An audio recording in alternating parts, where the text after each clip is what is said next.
Wagwan viewers and subs, welcome back to class. Thank you for tuning in. In today's video guys, we're going to talk about proper and improper atomization. That's a question that most of you guys have, so I want to break that down into detail so you can understand. Okay guys, so say you just bought a new gun, right?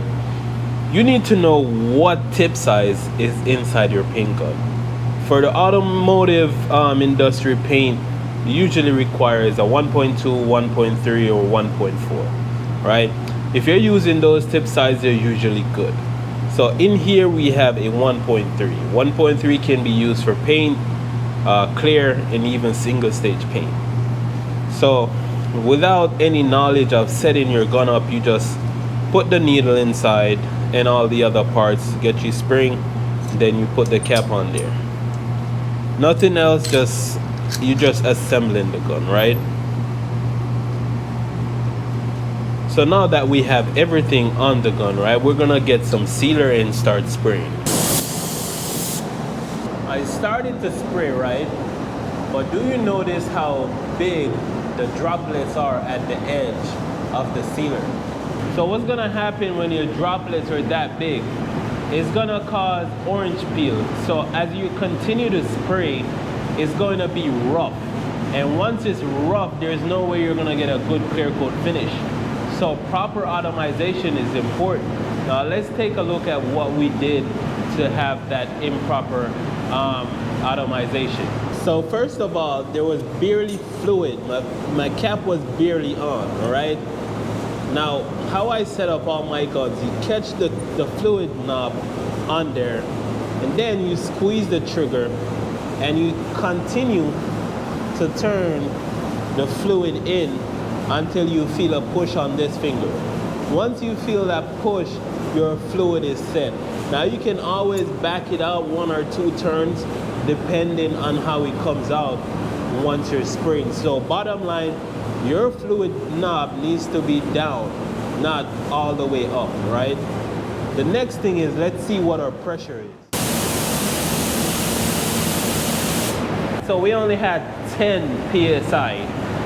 There's no way you're gonna get proper atomization with only 10 psi. So your fluid and your pressure plays an important role in getting proper atomization. So let's amp up the pressure and see what happens.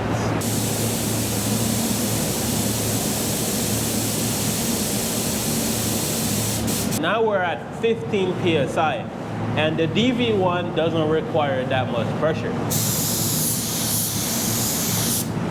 Notice that the edge of the sealer is now a lot finer. Now let's go take a look at the previous one.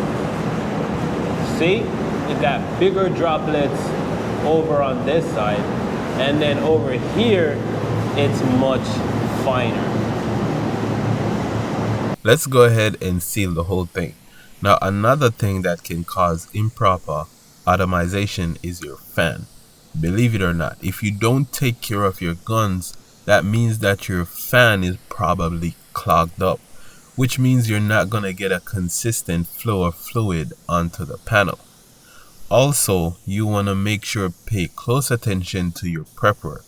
If your prepper is not properly done, you have rough spot around the edges, it's not going to look smooth.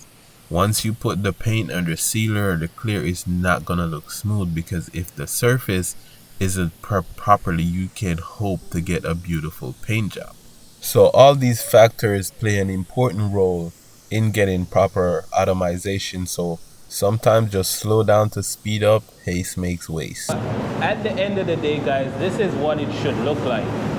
Nice and smooth, no roughness whatsoever. The other thing that you have to pay attention to is your distance. If you're painting here, right, but your gun is all the way out here, see how much distance that is from the panel? You need to be about 6 inches away from the panel. And when you're spraying, you keep it moving. You release it.